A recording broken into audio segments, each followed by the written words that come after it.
Okay, the blackest, the brightest, the boldest. We talk combos, go.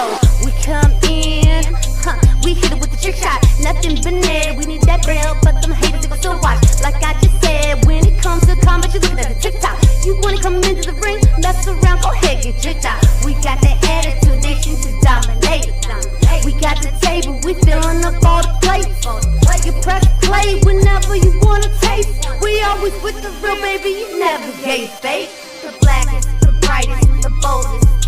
They the blackest, the brightest, the boldest. They the blackest, the brightest, the boldest. We talk combos, yeah, they the coldest.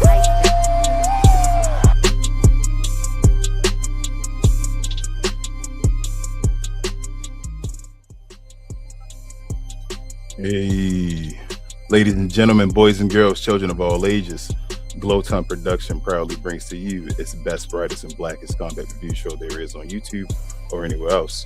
This is We Talk Combat, where we talk all things combat sports and sports entertainment. I am fourth of your hosts. I go by the name King, aka some other guy as well. We may get a shout out from him later on in the show. But I'm joined by my other co-hosts as well. I'll shout them out one by one here. What up, Chemo Queen? How are you today, babe?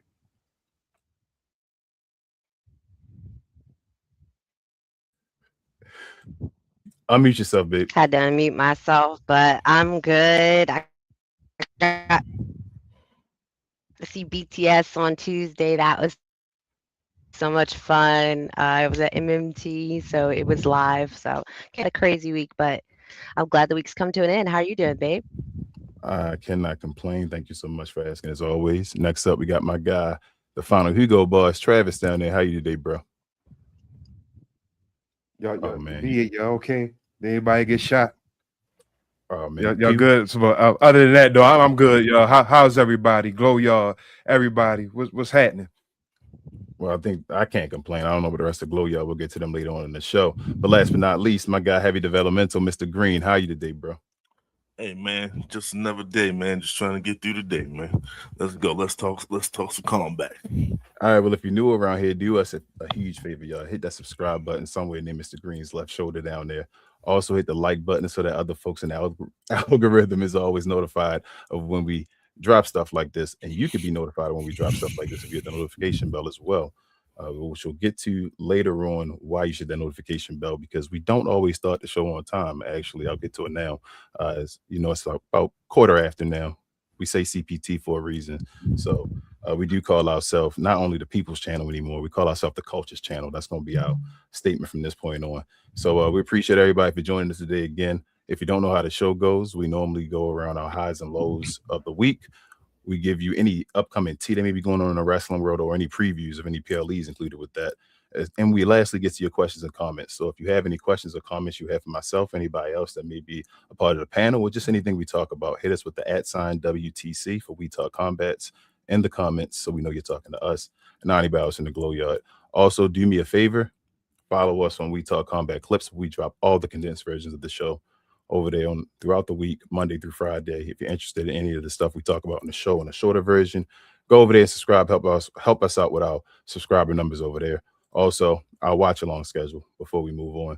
We do Discord parties throughout the week for Raw, NXT, Evolve on Wednesdays, Thursdays is TNA Impact, Fridays is SmackDown. We show all PLEs. We also show any Saturday or Sunday night main event, as well as AAA events that go on. So if you're interested in any of those, and you want to be a part of the crew and talk to us throughout the week, come on over there. All you have to do is link your Discord to your YouTube so that we know you're a subscriber, and you come over there and get access.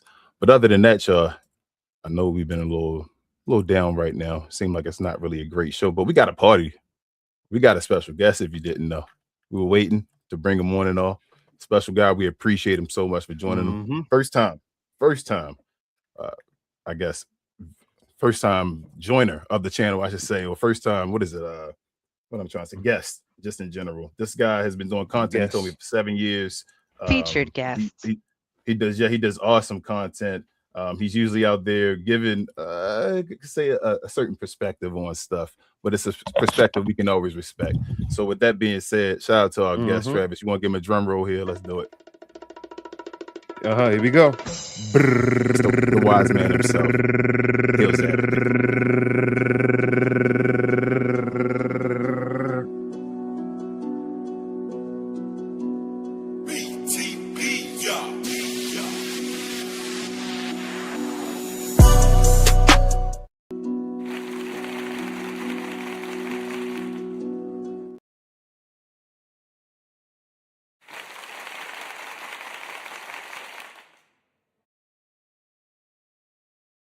Everybody's still muted. Hill, you muted, Hill. What up?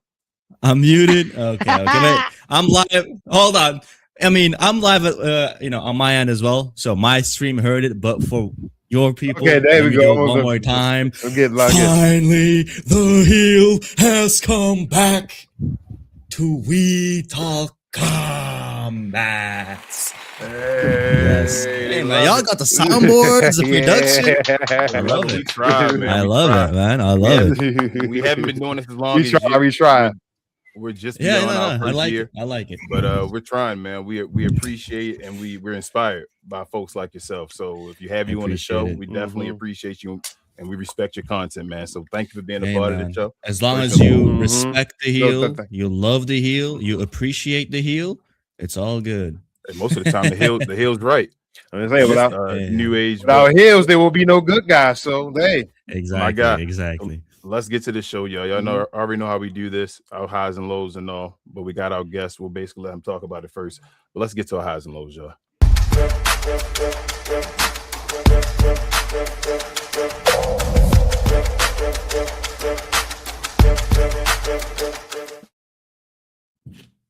All right, another week of WWE product, y'all. Let's put it in the people's face. Start off on Monday. We had Jey Uso defeating Solo Sikoa in the main event. And the stipulation was if Solo Sikoa lost the match, that Jey Uso would deliver him to the Tribal Chief this upcoming Monday or tomorrow on Raw. I'll go around the room real quick and get everybody's opinion on Monday Night's Raw. You can tell us your highs and lows of the episode. And now let's just give you a letter grade after each show. So what's your letter grade of Monday Night Raw as well? Let's start with our guest, Hill. What were your highs and lows of this week's WWE Raw? When you ask the question, what was the high? That's a good question, man. I don't know what the high was, honestly. I haven't had a high in a long time. And basically every single thing on the show was a low for me. So I don't know, like, if it wasn't for this channel, I don't think I'd be watching the product, to be honest. It's at least not weekly. So I can't say there was anything high at all. Well, let me swing it around or switch it around on you. Pause. What do you think were the lows then? You feel me? Like, what were your why didn't you enjoy? So like the lows really come from like the continuous cycle of like bringing in people around the main guy, but the main guy isn't there, right? So like all these storylines are about Roman or how Solo needs to get back with the bloodline, but he's not over there, right? Roman's not there. How long has it been since Roman talked about that he wants Solo back or Solo needs to come back to the family? It's been too long. It's like, all right, but like, what's he done to show for it? At least, it's kind of like that question of like, all right, how much can Roman Reigns not show up and have the people around him do the work for him to progress storylines? But I don't like that because all you do is just sit there and stall Solo, stall Jimmy, Jay, Jacob. And it's like just for one guy to just maybe come face to face with Solo, but we all know it's not going to go anywhere because maybe in a month's time he's going to wrestle Penta. So it's like, what are we even doing here? Facts. Like I said, I'm not against that. Queen, I'll go to you. I want to hear what everybody has to say about Raw this week because I have my own opinion. Queen, what were your highs and lows this week, WWE Raw? So, like, I'll start with my high. So my high was Bron Breakker getting his little bit of aura back. Like, he went up to Paul Heyman and said, yo, what you see at Oba? Where's Oba at? Like, what's really good? And Paul Heyman was like, well, you asking all those questions when if you the guy, then you should just be the guy, right? So I actually really enjoyed that moment because as much as we give Bron Breakker shit, he is like a peer to, Trick Williams and Oba Femi and a few of the other guys that were over at NXT with him. So it was actually kind of cool. It actually gave Braun a little his balls back. Like, we didn't said he'd been neutered, but I actually really thought that was a good segment, and I thought it was really important that they put that on the show. So I appreciate that. Now, in terms of my low point, I'm guessing that Sol Ruka is a Levesque girl because they give her a lot of opportunities, and even though she's growing a lot, at the end of the day, they're starting to throw her with a lot of vets because they understand that right now, as a solo contender, she's very weak. Like, she just lacks on her mic skills. She has a habit to botch, even though people act like they never saw her botch on NXT because they just like to lie, I guess. But neither here nor there. But I did understand why they did that. That was a confidence building exercise. That's basically, hey, so we see that you got, I mean, not so, well, no, yeah, so we see you got issues, and we're gonna put you with somebody like Io Sky. She's beloved, so it's like nobody's gonna boo or really try and put negativity into the air because they know that Io is also there. That's a lot of times where you can see other matches where it's people that maybe aren't favorable, but they're with someone that's liked, so people aren't gonna want to boo and that be misconstrued. But otherwise, I thought the episode was kind of shit. Like, who cares about Austin Theory? I'm sorry, Akira Kazawa. You know what I mean? Like, I'm sorry about all that. And Jay Uso pinning Solo Sokola. You know, I'm a Solo Sokola girl. I need to make that on a shirt. I'm the Solo Sokola girl because that's my guy. So seeing him lose, I'm really hoping for some sort of major storyline. But just like Heel said, is that they're basically milking time for Roman to go on his side quest over to AAA and shit. So it's like, when are we going to see him? How is he upholding what's going on here? Like, I was kind of expecting a little bit more, but maybe tomorrow we're going to see Roman possibly because that's when he's supposed to be delivered, right? Like, so at the end of the day, I'm not even usually a huge fan of Raw, but I did think this is one of the better Raws that we've seen in a minute. Like, I'm gonna give it No, a. don't, not yet. Don't give you grade Oh, yet. no Let's grade. go. Okay, all right. Mhm. Well, then moving on from me then. All right, cool. So let's go to you, Travis. Then, bro, what were your highs and lows of this week's WWE Raw? All right, so basically one high really for this show really was the whole solo segment. You know, us little brothers got to stick together, so you know that's always a positive. Um, Nothing really happening too exciting. A lot of remembrance has been going on for me this week because I also forgot that Big Cass said Corey Graves got legit beef or whatever, and it made me think about what happened last week about Corey Graves not really talking like that really as Big Cass came out and everything.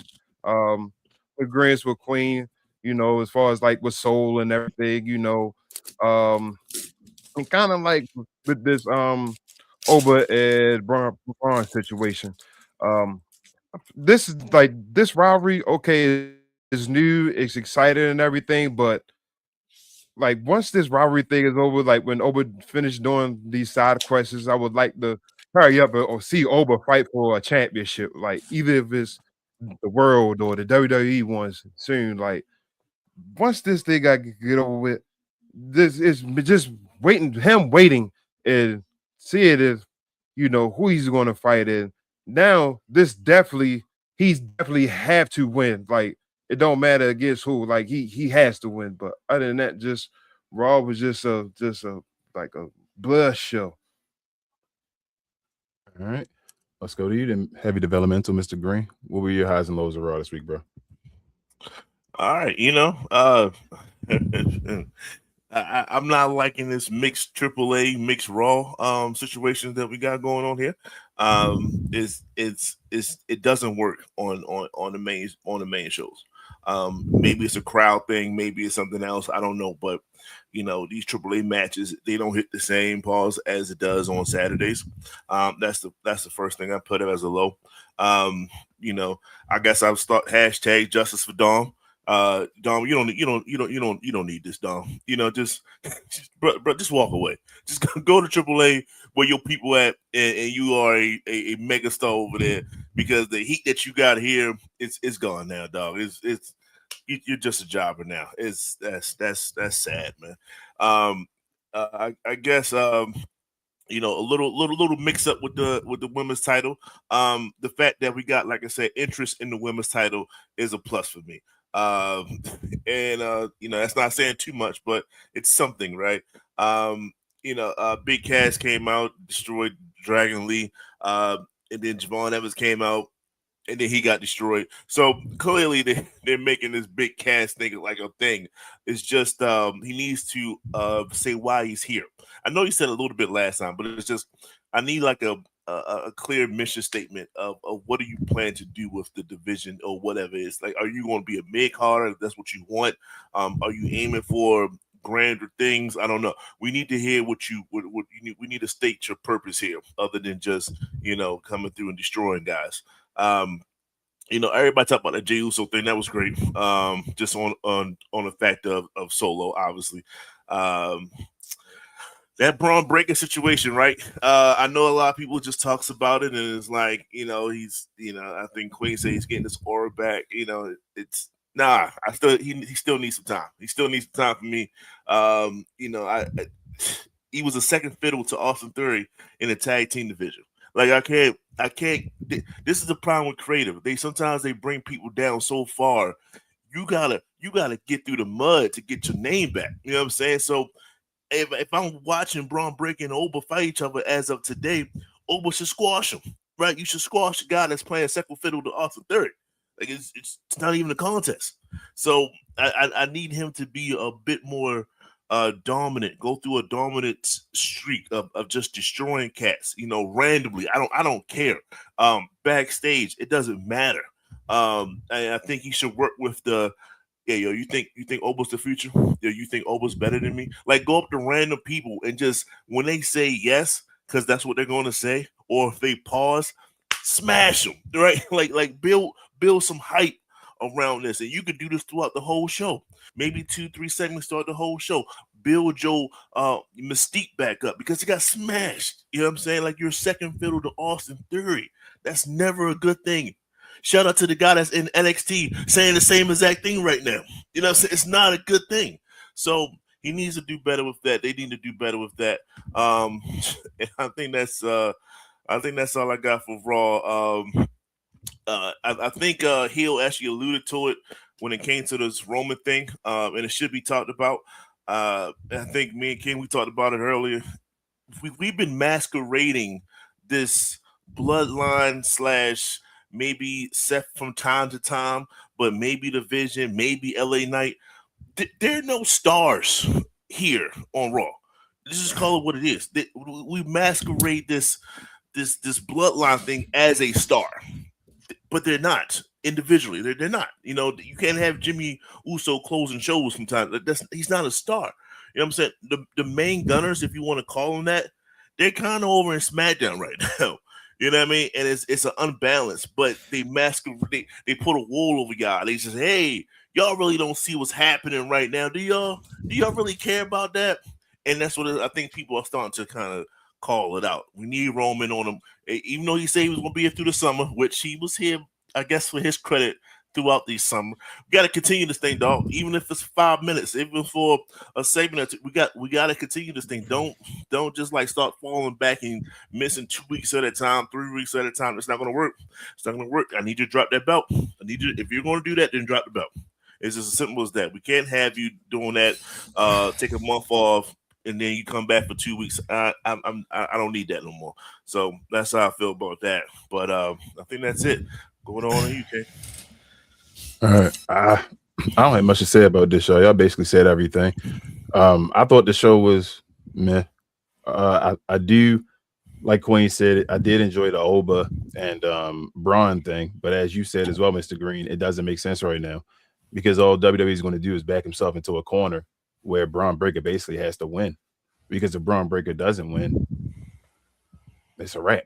You feel me? So I don't know. Nothing makes sense. The storyline, I guess Solo is going to be an infiltrator from the inside with the bloodline, I guess. But it is nice to see Solo, on the mic and all doing his thing. But it's like, for what? What are we doing this for? So I'm tired of the bloodline myself. I've been tired of it for a second. I'm one of the people that say, hey, I'm tired of it. I understand it brings numbers and all, but I think in a long-term direction, kind of like what you said, Mr. Green, it's not an answer. It's basically like you feel like you're sweeping stuff under the rug with this bloodline situation. You really need to create more stars. We really need to get Opa Femi out there wrestling for the championship. We need to just go on out and be off with the old and in with the new. But yeah, that's basically what I got to say about that. Let's move forward. NXT. The debut heard around the world. Zillified 2 showed up in NXT and interrupted the match between Cruz Montana and Grayson Waller. I'll start with you as well, Hill. Did you get a chance to see any of this? Did you see So this part? I saw this, right? And like you said, it's the debut heard around the world, and it's a debut on NXT. So this is the first time in a long time that NXT basically has any relevance. I think the last time it was relevant was Samoa Joe, Bobby Roode, Finn Balor, Nakamura. You know, when all those cats were over there doing their thing, that was the last time it was relevant. And then we saw what NXT kind of got turned into, right? When those guys made it to the main roster, it became like NXT 2.0, and then it truly felt like, you know, FCW just televised, right? Just like an actual developmental just televised. Before that, right, Black and Gold, that felt like a third show. But since then, I got to be real, I haven't tuned into NXT at all. The only time I saw anything from NXT is like when the Undertaker chokeslammed Trick Williams. That was it. And aside from that, the only thing you see from NXT is just, you know what I'm saying, BBL bandits shaking their ass, you know what I'm saying? You know, that's the only thing you see, you know? But now this is the only thing that I've seen out of that. So I'll tune in for Zilla, but that's it. So you're not really into the developmental side? You'd rather it just be a third brand? Like, the thing is this, like, it is not a real show that we need to tune into, you know? It's not like SmackDown or Raw where there's like crossover. This is like literally being booked as a FCW, you know what I mean? It really is a developmental. You know, I respect you guys for watching this show. I love you guys for watching this show. I appreciate you guys for loving this. You know what I'm saying? For tuning into the show. But you guys also told me there is another show called Evolve, and I didn't even know that was a thing.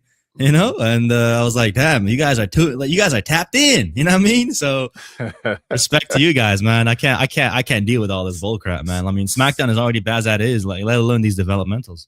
I got you. I'm not mad at you for not watching it. Like I say, we watch this shit so people don't have to. That's our slogan around here. So yeah, we understand why you wouldn't. But Queen, let me go to you then, babe. Did you watch anything as far as NXT? So I did. So I'm going to piggyback off what he said real quick, because sometimes I don't show enough love to Evolve and NXT, but I have grown to appreciate it because I do feel like I'm seeing a lot of the next stars be groomed. That's where we really got Trick Williams and like a few other characters that we didn't really know of until we really started watching it for the show. Like, that's the truth. I had no idea who Trick Williams was last year until we were watching TNA and NXT clips of him in Melo's storyline and his build. And we're like, oh snap, that's the next guy that's going to probably come up. And then lo and behold, hey, he came up, and we were one of the first people talking about it. So, and at the same time, it is hard to watch because it is developmental, but NXT is a little bit more polished, obviously, than Evolve. Evolve, you're really seeing people that have, some people come from the indies, and some people, this is the first shit that they've ever done, and you can tell. But again, we are still watching part of the people that are going to be the future, because at the end of the day, I don't want to keep, no offense, I'm 40 years old. I want to keep watching 40-year-old people win. I want to see who the future's going to be. Like Javon Evans, I've been enjoying watching him because I can see that he's going to have a long career as long as he is healthy, and as long as he plays his cards right. Because obviously, at the end of the day, this is still a business, and there's a bottom line. And people like Danhausen get a lot more attention because he does sell a lot of merch. So it's sometimes hard to stand out. But as I said, it's been cool watching NXT. And in terms of this week, really, I don't really have a lot of complaints in terms of, I got to see like EK Prosper, and I actually do like Lizzie Rain. They defeated Izzy Rain and Nico Vance. And Saquon Sugars, he got defeated, but I actually got to see, you know, some good stuff out of him. Another cat that we really enjoy over here is Zarya, that we call her Big Za. She kind of was connected with Sol Ruka before Sol Ruka went up to Raw. So like, it's kind of been weird watching Zarya still be held back, because Zarya is a strong character. She has a great physique, because she has a great stage presence, and she's a good wrestler. So we kind of believe they're kind of holding her back longer, because at a point when she goes up, she really has the potential to take any sort of spotlight away from Sol Ruka. Yeah, and that's then the truth. You know what I mean? Like, at the end of the day, everybody's trying to get up. But as far as low points for me, Cam Hendricks defeated Mason Rook, and Mason Rook is just kind of sloppy as shit. I'm not gonna lie to you in terms of, like, I mean, I'm not trying to body shame or anything, but because his physique is sloppy, a lot of the moves tend to look sloppy too as well. I don't really know how to explain that. You'd have to watch it, but Cam Hendricks beat him, and Cam Hendricks' girl is kind of being smutted out for the the damn Vision right now. So it kind of fucks up the experience of watching him, no offense, because it's like, damn, he a cuck or something. But regardless, go ahead. Sorry for breaking you off, but like, can we talk about that for a minute, man? Like, yeah, the Maxine Dupree, Cam Hendricks. My thing is, I have respect for people that care about the craft and shit, like, you know, like normal actors and stuff. But at the end of the day, like, I'm beginning to really feel like people be swapping partners around there, and respectfully, that's how you live. Yeah, that's how you live. But at the same time, yo, you fucking up my experience of watching the show. I told BA, and I think Devin, they stopped. I feel like after the whole, what was it? Rusev and Lana with the Bobby Lashley thing, which kind of messed up their relationship kind of thing. That they stopped that. From that point on, you're known. Like when you're on, Never forget totally. they Lita. let everybody know. Lita. They let everybody know who's together. Like it's like Carmelo when he bring up Kalani, she's gonna be there. You got they just introduced Matt Cardone on a segment with. You feel me with Chelsea Green, everybody like Trick and Lash. You let them know who you're with, Seth and Becky, whatever. This whole CM thing Punk with and his with, wife, with Maxine, and plus these are people's wives and husbands. Yeah, That's like why I they just got feel married. like no offense, and maybe it is because I'm getting older and I'm a wife. That feels a little weird and disrespectful. And I know Cam is acting like this is cool because his wife is getting her moment. But did it have to come to the expense of you though? And I think too as well is that he's not thinking in the future about how the shit look. Because when he come up, what they gonna do to make him a dog and make him bark? Like it's like this feels like Melina and what's her name, Johnny Nitro, when they were punking him, knowing that Batista was messing with Melina and on the background. This is how I didn't even know they were together. I didn't even know that was like that's crazy. I remember Johnny that Nitro and Melina. Yeah, they were together heavy. I remember that clip of like Batista. Like, I saw that clip. I didn't know like she was down. The rest of the locker room started dogging him and all because he didn't stand up for his lady and all. That's kind of how I feel about the Cam Hendricks thing, but maybe it's a lot of sunny days. Shit be heat, shit be heat, but shit be real a little bit too. We have the laughs and jokes, but KO and CM Punk are having relived shit for 20 years ago that was real. And I know Dom, truth to everything. Like, so we make fun of Dom. People have made fun of Dom and the stuff that he's done with like Liv and all, but they still have a level of something they don't go past. Like you don't see them kissing, they lift her up. It's like that's it, right? They leave it for the big time. They are crossing that threshold. Yeah. Like their significant other isn't there, so they're playing the role. They make it a bait. Yeah, they bait at it because they know it's controversial, but they don't cross the line because at the end of the day, they both are in respective relationships themselves. Yes, but Austin Theory is there with her husband and all of that, and they go to the extreme. So that's why I'm like, yes, this is different.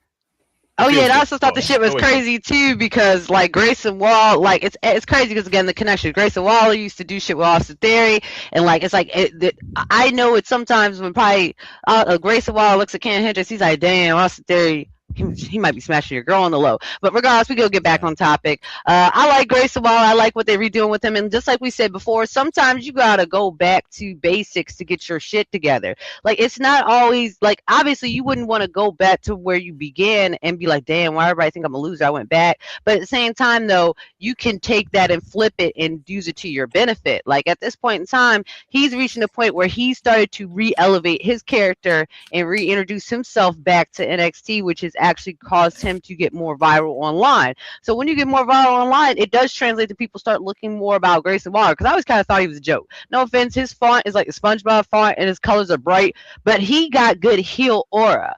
And I feel like at some point they can be able to tap into that properly. He got to get bigger though. Like me and King were having a discussion the other day, is that he got to get bigger. Like he's still too lean, and for his height, like he could be a monster. But neither here nor there. Zilla Fatu called Shelton Benjamin the N-word when he was 6 years old, and that's all I keep thinking about when I think of Zilla Fatu. Like, why do all them Fatus be saying the N-word? Like it just takes away from me being able to enjoy their shit. Because it's just like I think it's like when you see somebody in a movie like a slavery movie saying the N-word. Now I think about you and the N-word now.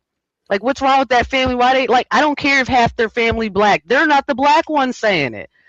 That's all I gotta say about that shit. Other than that, Kendall Gray, she's supposed to be the chosen one, but I'm enjoying that they're putting Kaylani and Callie against her because it's elevating them as well, because people have eyes on Kendall Gray. So at the end of the day, you gotta crawl before you walk. And Kaylani Jordan, I believe that she's a very good natural athlete, and I feel like Callie Armstrong, she could be in an awesome stable with like a Jade and like a Naomi and like some other bitches over on like the bigger brands at some point down the line. But at the end of the day, like you said, it's still developmental, so it's still a little rough to watch sometimes, but it was all right. All right, Travis, let's get to you, bro. What were your thoughts on NXT this week? I thought NXT was pretty okay. It was pretty cool. Mason Rook, I think it's your time, bro. Like you lost to a dude that do this bullshit right here. Man, it's cool. It's cool, but man, I mean, Yeah, black screen masonry. But anyway, I think it's time to get the butt off of Tony D'Angelo too, bro. I mean, we had the debut of Zilla 5-2, which is okay and everything, good and everything, but that part of the end where Zilla came on the top rope and said, it's me, is a new sheriff in town and all that stuff, like, basically gaining aura and everything. Like Tony D'Angelo, you just gonna stand up and just have your arms folded like this, like you're just not going to say anything. Like you could at least took the belt off your waist, held it up, and just said like, you know what, come and get it, or something like that. At least try to make it sound like you're engaged in anything like that. But shout out to my girl too, Big Di. According to Dave Meltzer she got and Brian Alvarez, Travis, as long as you feel me, Tony D'Angelo hair puffs up, he good to go. Oh my God. But anyway, just shout out my girl Big Zai. She got a dub. Brent said, Claire, look, you about to get ready to lose the speed championship. Of course, Zari about to be a double champ. How EK, saving Lizzie Range or whatever, I forget that sometimes the advance is he's a champion on Raw, and it's like when he performs on NXT, it's like, dang, like you wouldn't even know like he's a champion by the way that he loses on NXT all the time. But anyway, just an okay show. I would say that this was better than Raw this week though, for sure. All right, let's go to you, heavy developmental, Mr. Green. What's your thoughts on NXT this week? So NXT was a good show. It was a good show this past week. Like I said, it's not nothing too crazy that happened.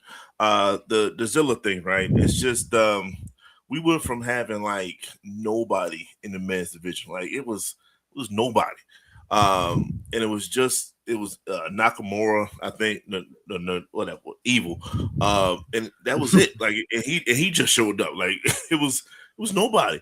And they're holding back my man Keanu Carver, and maybe they had a plan all along, and hopefully this is it, because he can smash all these dudes' balls. He can smash everyone that's there, to make him formidable.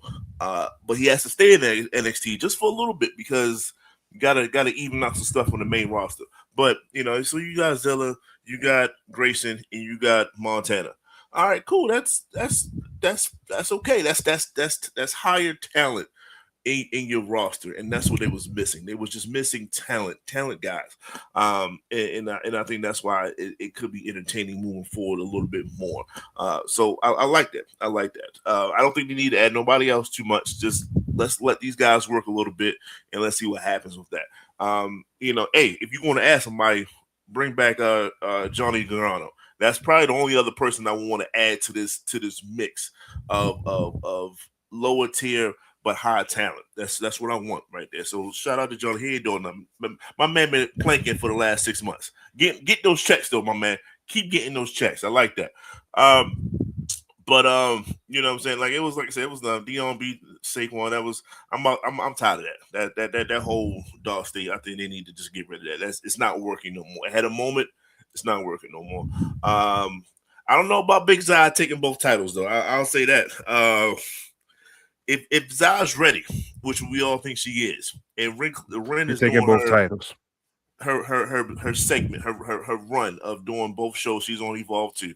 I think I wouldn't be surprised if Ren wins. And then Zai can say like, all right, that's it, I had enough. And then she ends up taking the next day because she needs to go. This is literally, she's a big fish right now. It's nothing for her to do. Nothing. She can get this moniker of having both titles, but it's nothing for her to do. She's good. She has a move set. She has her entrance. Everything is tight. It's time for her to go. But it gets her to that log jam which we talked about. So, and that log jam includes the women's side, the women's title. Kendall Gray, Lonnie. I hope Lonnie end up getting the victory some kind of way. But yes, Kendall Gray is the prodigy, as they call it. Shout out to Roxanne as Snipes is doing nothing on Monday Night Raw because they call her the prodigy. She's not doing anything. But yeah, and shout out to Callie. Callie's been my girl since the day one of Evolve. And I hope that she continues to push the boundaries of what she can do in NXT.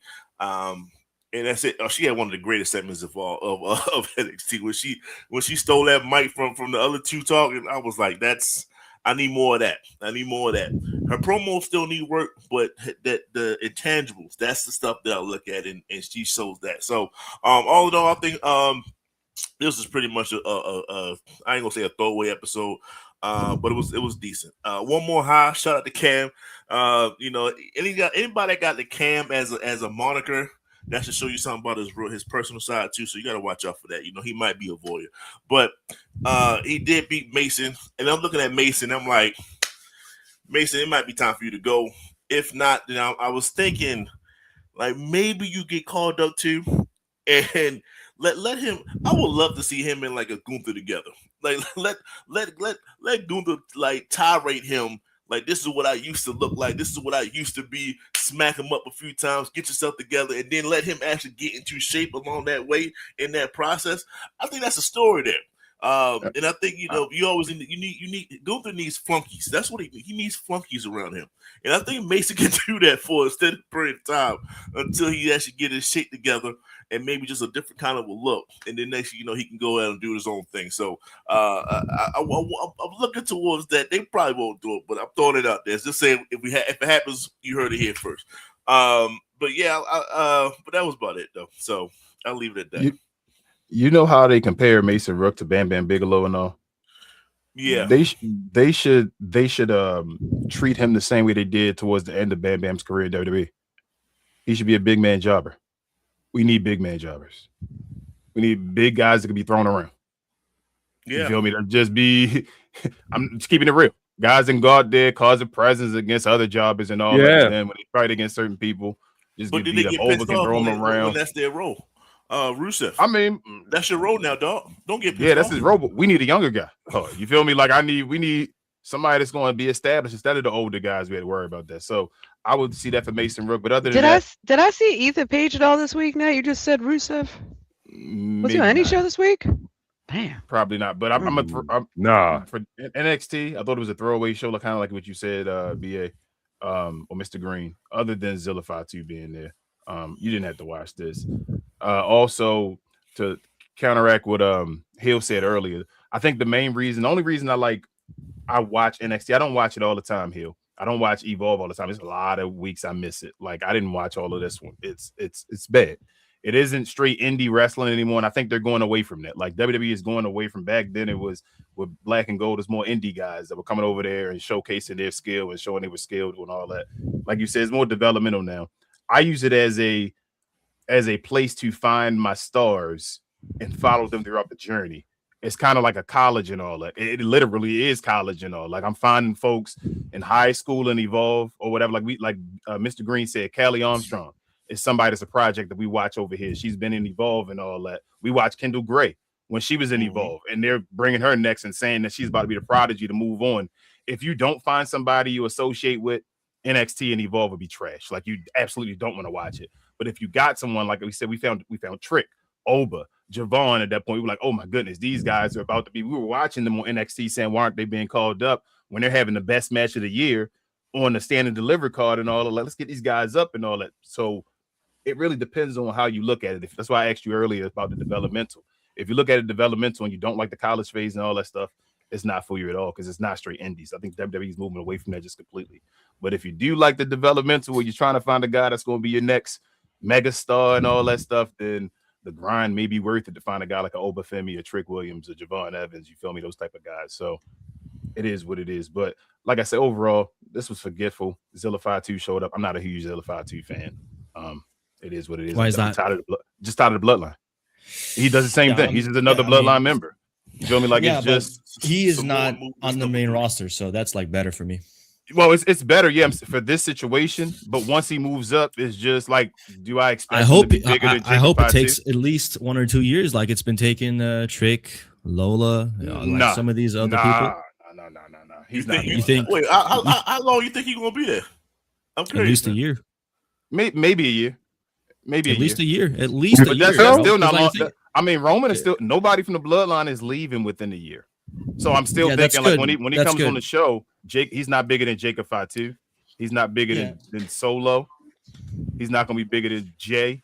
Yeah, but Jacob is now like he got punked, so Jacob doesn't matter no more. You know what I'm saying? They don't got no tough people no more. So if Zilla can come in, be a little unhinged, maybe get like some abs going. You know what I'm saying? He might be the second Samoan ever to have abs, so he can go out there. If you include the Rock at 3. I mean, Rock doesn't really. I mean, like he literally doesn't have like the blocky, but like he's lean enough. But like he's whatever. The thing is this, right? We need these people to basically be their own people, right? I'm talking about the Samoans, right?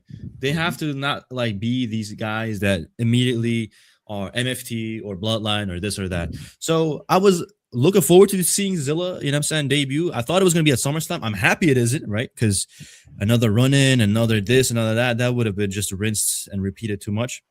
The fact that he is in NXT, I'll tune in for him. This will give him his solo appeal, right? And when it's time for him to get called up within a year or two, I mean, how long? I mean, I don't want to say Lola Vice, but like, Lola Vice was an MMA fighter, so like she might need a little bit longer. But I think Zilla might be there for at least a year or a year and a half. And as soon as he gets called up, by that time, Roman, he won't be he won't be champion. We might have some internal conflict, popping off. Solo is there. They might bring him in, be under the lackeys again. That might cause like internal friction. Solo might take Jacob back and this. So we have a lot of time to break apart the bloodline. And by next year or 2 years, Roman's not gonna hold no title anymore. So you might get some like really, really solo development, like solo as in like individual level development for Zilla when he does get up on the main roster. I'm gonna cross my fingers and hope Hill. I'm gonna say I hope, because I do know I think Roman gonna keep the title to WrestleMania. And if he gets the title to Mania, that's already into next year. I don't know when the bloodline gonna stop. They talking about, you feel me, this bloodline may continue for a long time. They saying they're nowhere near it. So still being the show of being. Yeah, I mean, it's gonna get worse and worse, man. We're gonna have like little offsprings, like what I mean? Bloodline, like, yes. Like on Dragon Ball Z, when like Cell had those little babies like pop out the ground, like that's like the Samoans right now in WWE, bro. But like the thing is this. The more they are, the less individual they're going to be. It's kind of like, I don't know if you watch like MMA or UFC, but in the UFC, like 2, 3, 4 years ago, it was rampant, man. Like, we had a bunch of Dagestanis, Chechens, and we were kind of sick of it too. But now, because there were so much, they're oversaturated. Nobody really stands out individually no more, and that's what's like going to allow the ones that do stand out to really stand out. Because like I'm saying, if you can stand out of 100 Samoans, you might be the Samoan tribal chief. So I think it's time for us to maybe start building up to the new tribal chief, because Roman is out of the door. I think Mr. Green was talking about Roman being dedicated this summer. Man, if this was dedicated, bro, I'd hate to see him not dedicated, bro. You know what I'm saying? If this was full time, bro, I'd hate to see him like part-time again, brothers. You know what I mean? Like, it's crazy work to me, man. My fear with Zilla, with you here, is I feel like Zilla's kind of Jacob. You don't feel like he's kind of Jacob? Like, but like Jacob, a nephew version of Jacob. Yeah. Like I hang around Jacob all the time. He's like, he's like a mini Jacob, but he's also 26. Right? Yes. And it's also, Jacob has already done the humiliation ritual. You know what I'm saying? Jacob already bent the knee when he didn't have to. Jacob could have just went out there and wrestled the SmackDown champion, right? The champion on his brand that he's been chasing since December this last year. He wrestled Cody, right? At Santa's main event. Then he did his own thing. After the New Year's, he confronted Cody again. He said, Cody, I'm going to be in line, man, and be ready. They tease that. Roman wins the title. They look around. And then they think, all right, are we going to waste the only guy we ever built up in the last 2 years, Jacob Fatu, Samoan Werewolf? And are we going to have that intriguing challenger be wasted on Cody Rhodes, who's on SmackDown? No, we're going to randomly bring him over to Raw. We're going to randomly bring him over to Netflix, and we're going to give him to the Tribal Chief Cool, right? We're going to give him to the number one guy. It's like, bro, like you just spent 2 years building up Jacob on SmackDown, breaking him apart from the MFTs, just for him to be a lackey on Bloodline? On the Bloodline, man, I don't know how much these people love their tribal chief, bro, but they really love him, man. Like, goddamn. So you think Zilla basically is going to finish Jacob's story? That's what Zilla's in line. He doesn't have a story. Jacob doesn't have a story, but like all I'm saying is, like, because Jacob already bent the knee, he already fell in line. Zilla doesn't have to do that no more, right? So like, it's kind of like the big brother that like paved the way, and now like Zilla can be what Jacob. That's what I mean. Like as far as doing exactly what he did, but not being a part of the bloodline and all, and actually saying screw this. And by then they'll already break apart, and maybe it's gonna be time for like a new tribal chief man. Because like I'm sick of Roman, bro. I already made a video. I'm sick of Roman. Like, you know, I dropped it 2 days ago. I dropped another video like a day ago that like Akimo Queen was talking about, like Maxine Dupree and Cam. I don't know what happened, bro, but you know what I'm saying? Every time the heel talks crap about like the female division or like anything, like, you know what I mean, critical, these videos just get, you know what I mean, blackball, dog. Like, goddamn, you know what I mean? I was talking about like how Cam was like just basically a cuck, you know what I'm saying? Rusev 2.0, and it's disgusting, bro. You know what I mean? Let's be real about it. I don't know how Kimo Queen, you know what I'm saying, feels about it, but like when I'm being critical about stuff like that, it's like almost I can't talk about it because I'm a dude, you know what I mean? I also talked about like the goonification of their outfits. Oh man, like, you and King would get along great. That's why we have Queen here. That's why Queen is here, so she can give her opinion. You feel what I'm saying? Yeah. That's no. So that she can give you, so that she can give your opinions. Right? No. She didn't give my opinion. I didn't say it. All that stuff she said. It's my opinion. I didn't say that. That's no. You get me. You get me. Like, at the end of the day, we don't always have intersectionality. Yes. But at the end of the day, we still have different opinions about shit. She can be the face of this relationship on certain stuff. Hold on. Yes. Absolutely. Hold on. I'm not saying that she doesn't have an opinion. I'm saying that like. We got real serious for a second. No, we weren't getting that at all from the shit. No. What I meant was like so that she can say the stuff you can't say. You know what I'm saying? Yes, right. Yes. There you go. Yes. Right. That's what I'm trying to say. You know what I'm saying? If the heel came off the wrong way, then hey man, I was just healing for a moment, man. Yep. She can be the face of the But what I wanted to say too before we went on to Evolve, even though Evolve is shit, and I feel like most of us didn't even watch it anyways. No offense. I feel like the only reason why they started pivoting this whole story around was because they took away the Wyatt Six, but that story was bullshit. Because remember, that was the whole thing that MFTs were doing before this all became kind of imploding, as they were doing that whole Wyatt Six story for like almost a damn year. And that's what I think sucked, because I really enjoyed the MFT thing. But at the end of the day, hopefully there's an evolution with it. But I'm getting a little bit of a, what's the word? Samoan bloodline fatigue. Fatigue. Yep, Samoan fatigue. Yep. Bloodline fatigue, man. All right, with that being said, let's move on. I feel like this is going to be quick, 2 minutes or 2 seconds. Tubi. They're on Tubi, bro? Yeah, did you see this? I didn't even know this was a thing, but what is it, like an all women's like a show? No.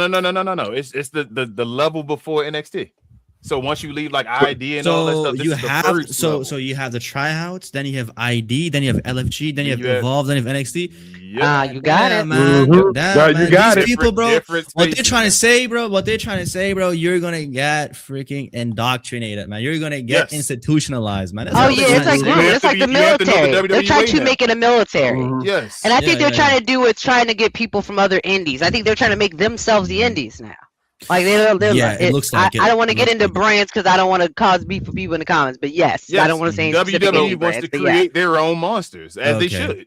When your quote unquote developmental NXT is making numbers comparable to AEW, then you have to realize that that's no longer developmental. It can be, but it's like high level developmental. Like most of these people can go right now, because people are watching it at the same rate as they're watching some of the AEW product, which is professional wrestling over, just a different brand in a sense. So when you have numbers comparable, then you need another developmental program so that we can get really the raw ones and get them some airtime in a sense too. Because TNA, we talk about TNA is there from the Steel guys. That's what the partnership was about. From the grip, we had Trick Williams over there. Trick Williams gave TNA their whole brand. Now, the reason they have a TV deal is because of Trick Williams. When Trick Williams was over there running the show, people were watching TNA. They were having their biggest draws and all that stuff because of Trick Williams. Trick was over there being the champion. Then they decided now, because of the partnership, now you see the Mike Santanas and all, they just grabbing the guys. I don't know. Like, obviously, it's evil business, but it's what WWE is going to do. Like, they want the monopoly. You feel me? They want the monopoly. That's what they're trying to do. Why is it evil though? Like, you think? Why is that evil? It's not technically that it's evil. It's evil in the law of society. What I'm saying, building a monopoly. Yes, building a monopoly is seen as evil. You're not supposed to build a monopoly.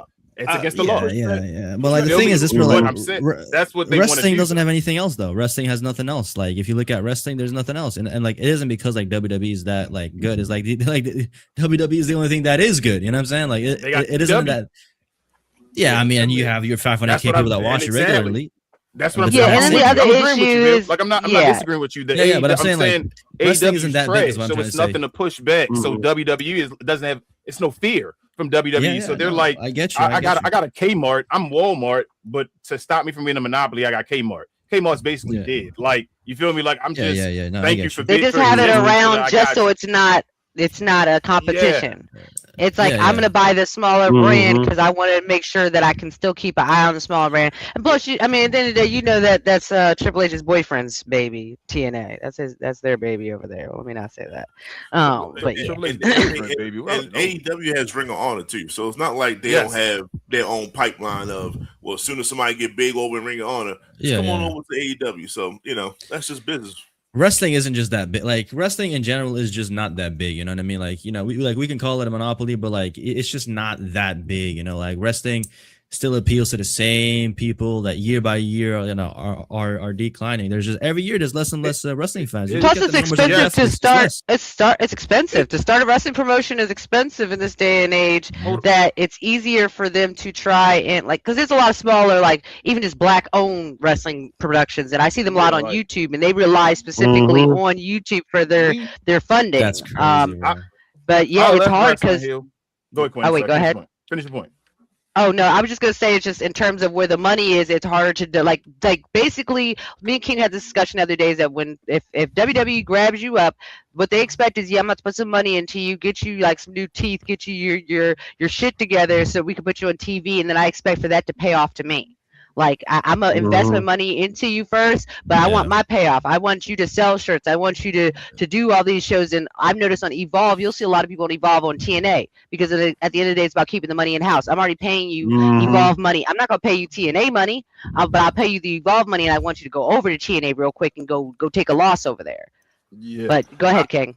I was just gonna say I had stopped watching wrestling for years. Had heels, so it's not like I gotta watch wrestling. I'm for WWE doing this. I got that whole when Vince McMahon was doing that stuff. I got to a point of understanding. Step away from this. This ain't a good product right now. Stuff going on. I don't want to be associated with this. There's more important things in the world than wrestling. But with that being said, the stuff goes down every year. But there's still no combat sport other than I guess boxing that touches it. Like UFC is in partnership with WWE. And every year, WWE outgrosses them every single year. Yeah, it's because they can milk the marks. That's it.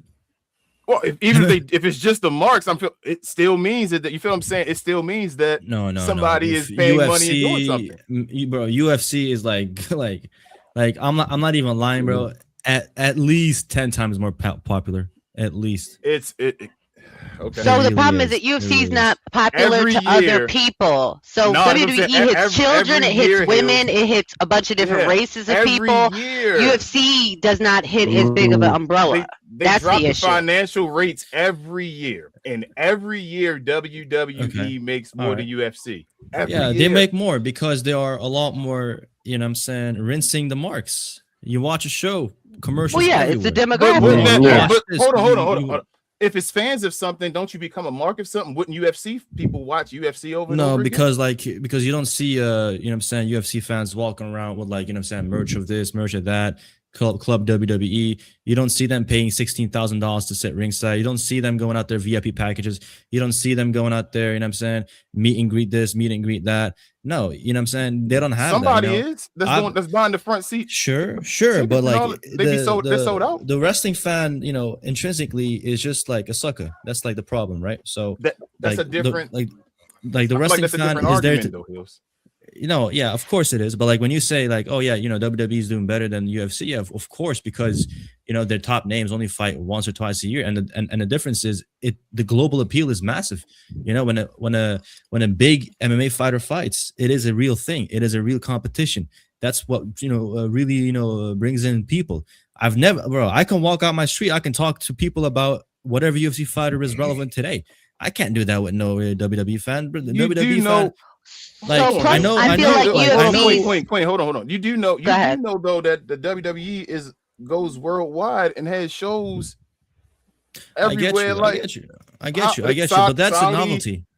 but that's a novelty act. Hell You know, And like- UFC man, has there's VIP no packages no too, way. and they're 10K So as we well. gotta Though. move The so UFC no does way have. we can Oh yeah, think go that ahead. UFC Okay. is your there's no way argument that UFC like more is your popular than argument that WWE? today is your argument that like mixed martial arts UFC is less relevant than the WWE today? you keep switching the wordplay. Less relevant. No, it's relevant, mainstream, not getting is it more more viewers. Yes, it is. It is less than WWE. Okay. Yeah, yes. Or Yeah. or UFC would be That's dead fine. weekly, put on the shows like everything else, and people be watching it when people I don't. think- I It's the think same you- pool I of think people that like UFC is wrestling missing fans a, get tapped into.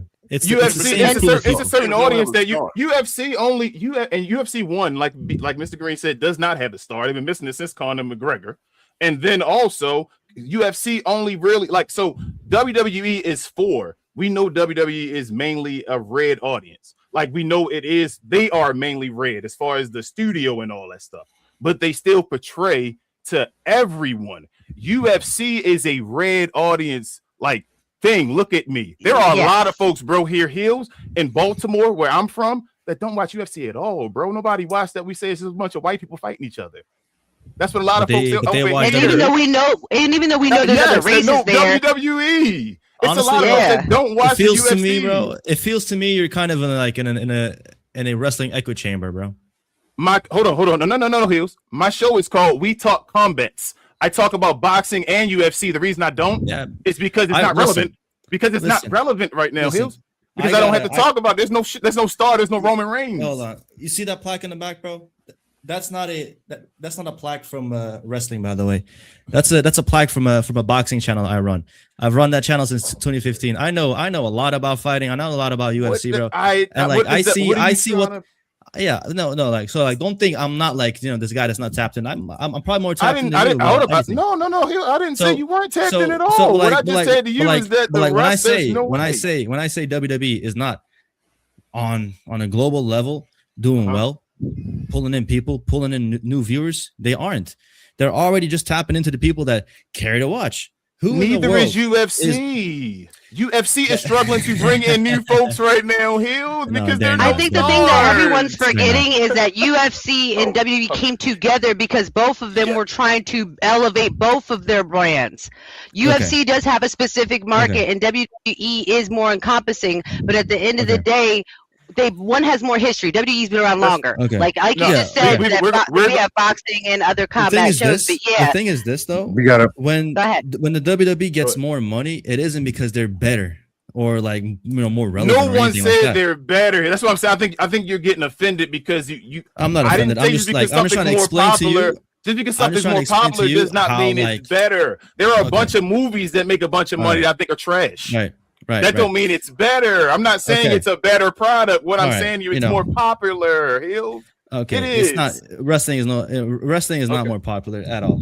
Not in the slightest. Not in the slightest. It's not. It's not. It really isn't. It really isn't. Okay, it isn't. All right. Okay. Well, the fact is this: if it was you would see a lot more channels of professional wrestling with over 100,000 subscribers. You have a bunch of MMA channels over 100,000 subscribers. If that was the case, right? Wrestling on a weekly basis would be selling out their SmackDowns and Raws. We can play algorithm games, Hill. Call of Duty is the most popular combat sports game there is as far as esports and doing shooting and all.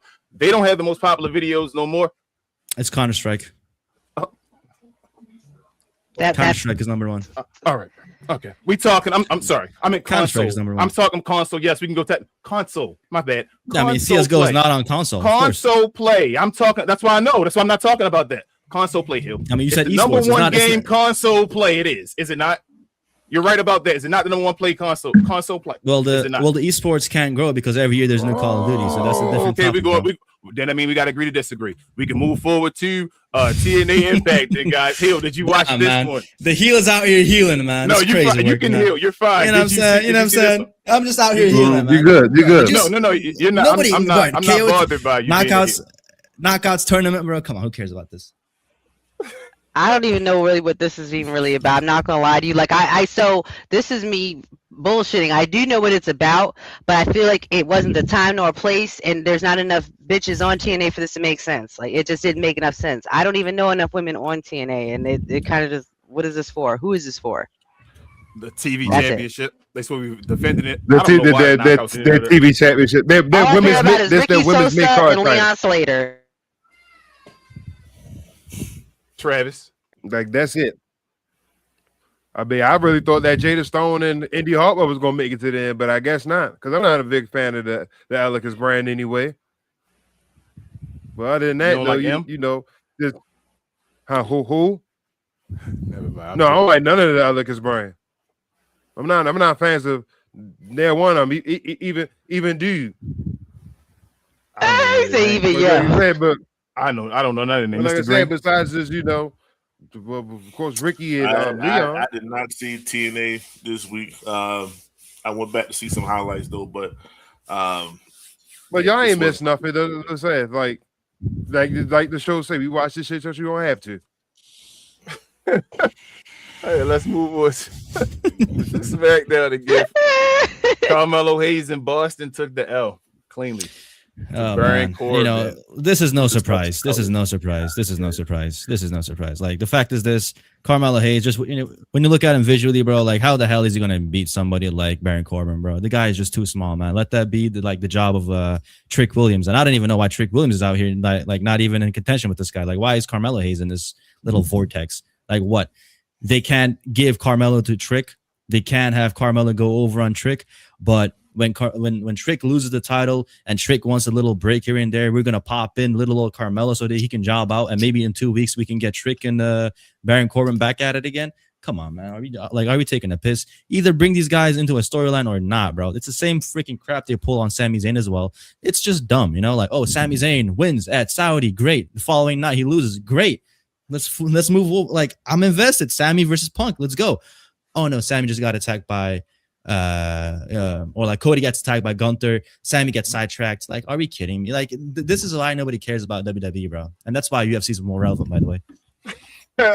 K-Mo Queen, go ahead. Oh, I'm wait till I get to my part.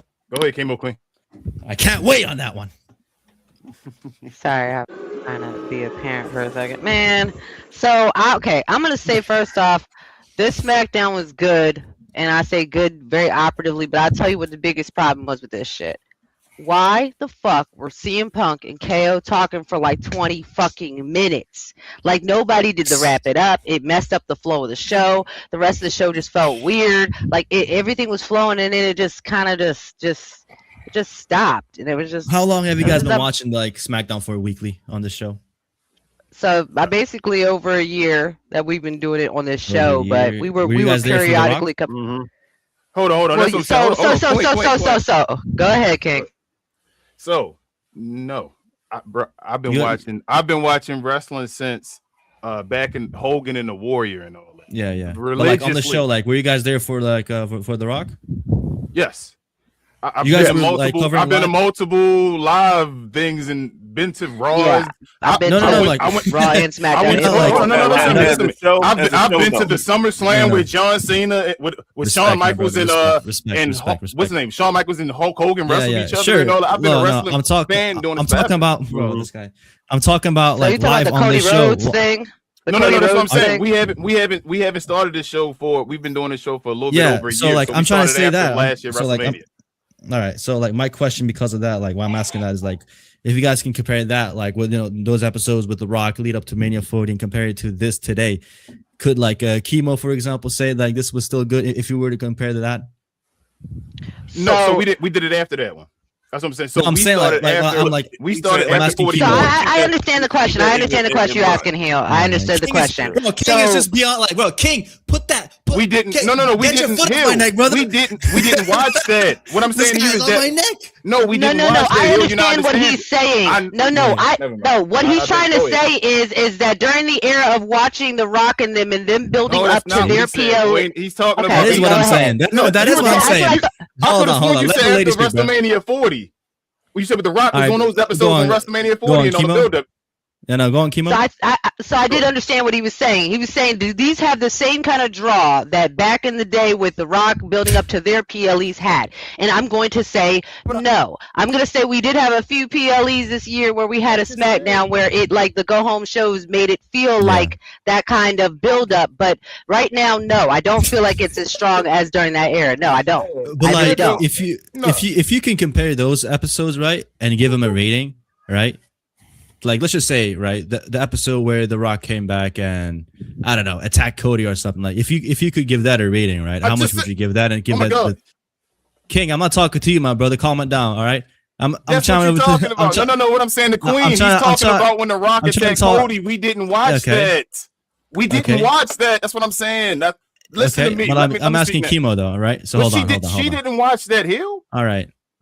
Let me talk to her real quick, man. Pipe it down real quick. You know what I'm saying? The heel is a guest on your show. You know what I'm saying? Have some manners. So I'm going to meet you real quick because you're a guest on my show, bro. So as I was saying, Queen, like I was saying to you, bye-bye. Like I was saying to you, Kimo, Queen, that's not what he was talking about. That's why, please, Queen, don't let him do that. I was saying I watched the show back in the day. Back when we was watching old wrestling, he said, no, I'm not talking about that. How long have you guys been doing this show? He was talking about the present, like just beyond when The Rock and them was there on Cody Rhodes. We did not watch wrestling when that happened. We watched wrestling at the WrestleMania 41, as I was trying to say, Queen. As I was trying to, and you, please, that's what I'm saying. Let me talk. That's what he was saying. So we did not start the show when that was happening. We weren't watching wrestling when that was happening, when Cody was fighting against Roman Reigns. We were not watching wrestling when that was happening. Thank you. Now, thank you to Hill for being a Hill. We can move on to Friday Night SmackDown now. Queen, what were your ideas on Friday Night SmackDown now? Thank you. I was surprised to see that JC Jane and them won, but I could tell that they're trying to build up Fatal Influence so that they can be another reasonable trio and heel stable on SmackDown. Because other than Lash Legend and Ivy Jax, that's really all we got as far as that. I'm at this point kind of burnt out a little bit on Baron Corbin. I could do a break on that. And MFT's beating R-Truth and Damian Priest weren't a surprise. All right, so let's move forward. Travis, what you think, Travis? Don't let him bring the energy down. He was a heel. And I'm good. Let's go. No, I'm good. But anyway, they say it sucks that Melo lost, in front of his hometown. Anyway, hashtag justice for Melo. It amazed me that Chelsea was able to, keep her championship. But, for example, Naomi, when she got hurt, she had to, give up her championship. You don't get no 30 days around here. It seems like you only get certain favorites, and favorites only get 30 days. And like the little segment with KO and CM Punk. I mean, I thought this was going to be on at least Money in the Bank, but I didn't know this was going to be a regular old SmackDown. The way that they've been talking, I thought this was going to be top of the line, PLE, Money in the Bank, or even a Sunday night's main event or whatever. But that's pretty much what I got to say about SmackDown, though. All right, let's move on to you. Oh yeah, my bad. Shout out to the Talkers too, new champs. Go ahead, Mr. Gray. You ain't want to say nothing about JC Jane being your new champ? Shout out to her. I mean, yeah, it'd be so hard sometimes. You know how I feel about the other two girls that play the floors, though. My bad, but not too big fan. You over there laughing and shit. The floor yours. I like to bring things together, right? And that sometimes you do need perspective refreshers. And Hills was trying to give a refresher in the sense of, the feelings of The Rock whooping Cody ass with that belt. That was a high level. And we're not touching that because we don't have people like The Rock. You know what I mean? The current creative, they F that up. Triple H F that up. Like let's bring it. Let's take that period and let's bring it to today. Triple H effed everything up to the point. We talk about that weekly. To the point that if The Rock had more segments, he was changing. What do you say? He was making wrestling cool again, right? Mm-hmm. So if you want to bring it fast forward, then that's what we're dealing with. So you have less confusion. When you see Melo look like this, it brings confusion. Like, why is Melo looking like this as your number 2 draft pick? Why is he looking like this? No, it shouldn't be looking like this to Baron Corbin. Why is Baron Corbin so popular right now? Not necessarily within the fans, just within creative. Why is he your guy right now? What deal did you make? It's not consistent. It doesn't make sense, right? You know what I'm saying? At least let him get like an oohs and ahs. He doesn't get that. He doesn't get anything. That's why I say like it's a stark comparison between him and Cass. Cass gets oohs and ahs because he looks formidable. He looks like a monster, and he's doing monstrous things and stuff. Like, oh my god, like it's a difference. This is still Baron Corbin. You know what I'm saying? Mr. Multiple Gimmick, it's still him. It's still him. You know what I mean? So it brings frustration, I think, when it comes to certain people like that. The opening, you know, when you talk about Chelsea Green, like different. I hear the Naomi thing, but that was Vince, right? Vince was quick when it comes to that. Like Vince, hey, you can't do it, get up out of here. We'll relinquish everything. That was a Vince thing. But when it comes to Triple H, it is there's no standard of operation. You know what I'm saying? Once again, it brings confusion. So she gets 30 days, but she's the interim. Did we drop the interim? So she's the champion because the other one's not. Does she comes back and get it? It's confusion all around. And we just want things to be consistent. If you're consistent, then we can now have more impactful feelings about certain things. But when you're in a state of confusion, it's like there's a wall over your eyes. You're in a drunken state. Like, what are we doing? What's going on? Is this? They didn't do this one time. Now they doing. That was just 2 weeks ago. That kind of a thing. So I didn't like that segment. I didn't like Matt Cardona because you're bringing it. I was trying to see if they talked about their relationship like that on air, not off air, on air. I don't really hear them talking about each other like that on air. So I don't think they were trying to hide it enough. Maybe they didn't have an opportunity to. But you want us to go with the fact that that's her husband. Well, how do we really know that? Through social media, through everything outside of that. But then you let Monday get away with what y'all get away with on Monday with what we talked about earlier. It's not consistent, and it's a problem, especially when we see the guy. It's a problem, right? We see Cam, we see the guy over there. He's right there all the time. You know what I mean? So it's brings confusion. And then the way he got jobbed out, like this was the type of thing that you're not supposed to get jobbed out like that. Not like this. That was a bad performance. That was a bad showing. No, he's not supposed to be Gunther, but he was supposed to do something. I don't know, a low blow or something like that, and just get out the ring or something. Like he was supposed to find a way to maybe catch an L, but not look completely lackadaisical like he did. Like he got jobbed out, and it was just once again, I didn't like that. It's a lot of things. There's a lot of low lights on SmackDown. JC Jane beats Tiff. I didn't have a problem with that. You know, the youthful movement is in full effect. We're not knocking that, but once again, you had a whole segment of Tiffany Stratton being a champion, and what did she do? She didn't do anything. She it was nothing significant about this title reign that you were like, yo, yeah, Tiff did that. She didn't have anything. So once again, what are we doing with Tiff? Tiff said herself, I want to be a heel.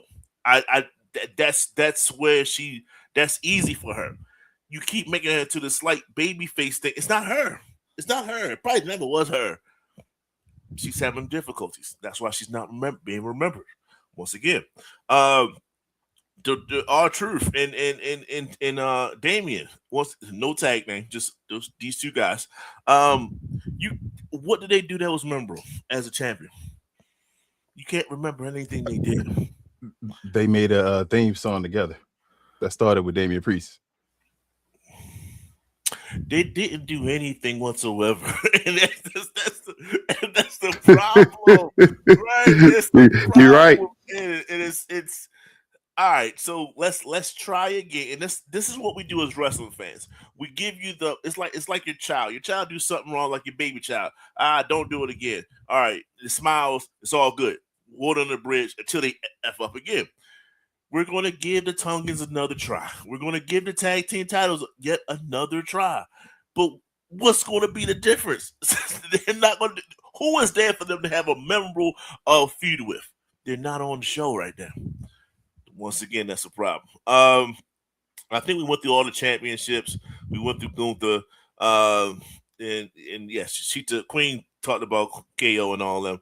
And there's so many segments now that because it's like they take what people say and then they just say, F it, this is what you want.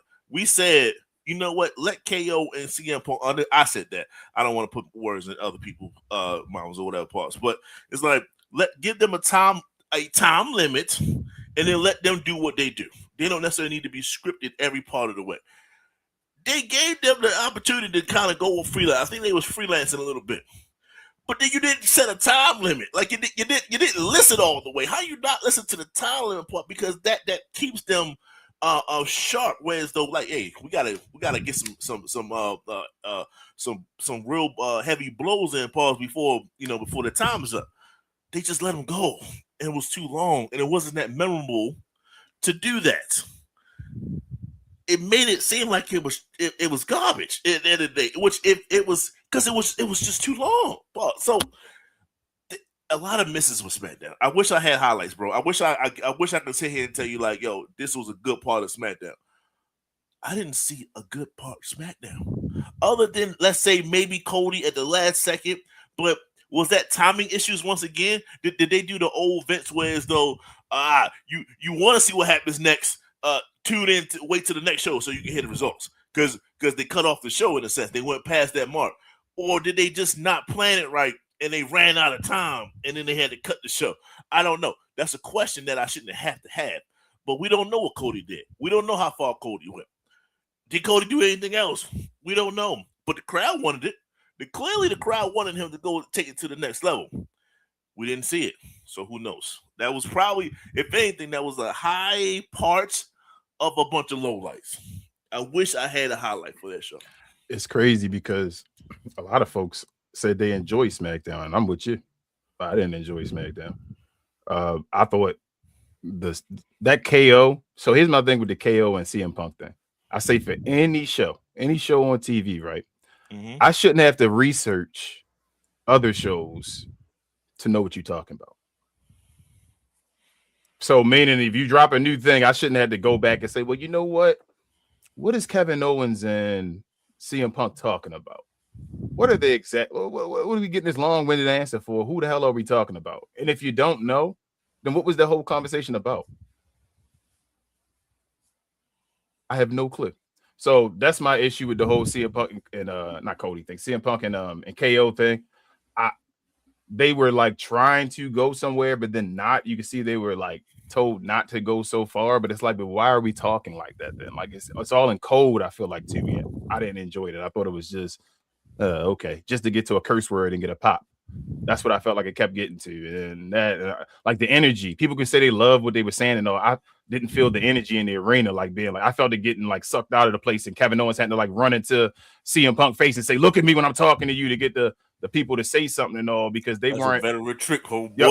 Yeah, it is. But you feel me? Like he did that for a reason. You feel what I'm saying? Like because people were losing them.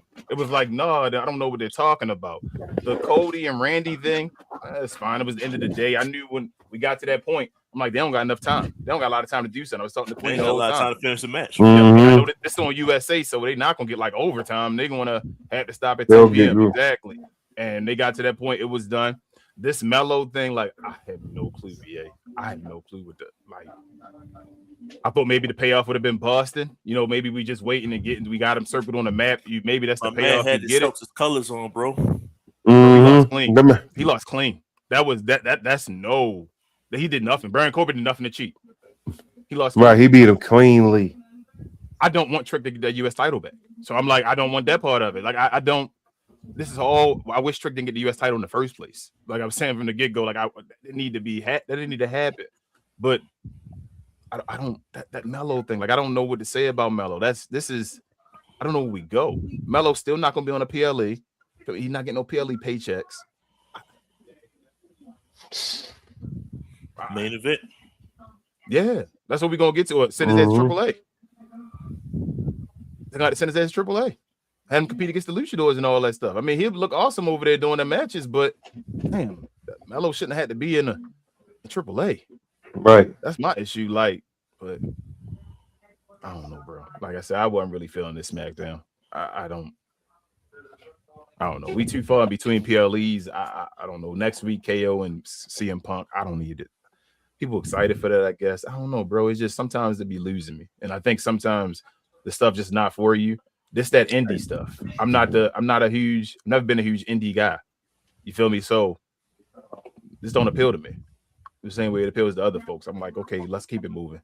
I'm ready to get the belt off of Punk at this point with all the stuff he doing on like other places and the stuff, the sites I see him doing other things on the house shows and all that type of stuff. We need to get the belt up off of him as well. But last but not least, y'all, let's move on to AAA. We had Dominic Mysterio and El Grande Americano basically brawl, and they announced officially that El Grande will be defending will be going against Dominic Mysterio for his AAA Mega Championship at Triple Mania. So what do you think about that? I'll start with you, Travis, on that. Like you said, man, like we officially know that Dom is challenging El Grande. But this show really just, a typical, AAA show. But I could have sworn this week that this was the week that Damian Priest was supposed to have his first official match in AAA. Because it seemed like the last few weeks, every match that been on the card has been related to this Latin American, tournament for the championship. But other than that, though, I mean, I had no problems with AAA. We seen Penta and the pedals come out. They had their moment in the ring or whatever. Yeah, that's basically about shit. Just AAA just been pretty good this week. All right, keep it moving. Let's go to you, Mr. Green. What do you think about AAA this week, bro? I didn't see the whole thing. I did see the brawl. With and then Omos and then Mysterio and all. Like I seen that, and so Omos is suspended from what I hear from this. That's a good thing. It's a good thing. Dom, just had a run in with El Grande. I said this as soon as I seen it. Yeah, we all was on the same accord. I'm not trying. It's not a credit thing. We was all on the same accord. Please bring Omos to Raw. Please bring Omos to Raw. Dog, please just have some de facto Judgment Day group and just have him in the just have him in the background. He's going to stand out. The dudes just have him there, and then they don't even live in him. They don't even have to acknowledge him. It could just be the huge paws elephant in the room.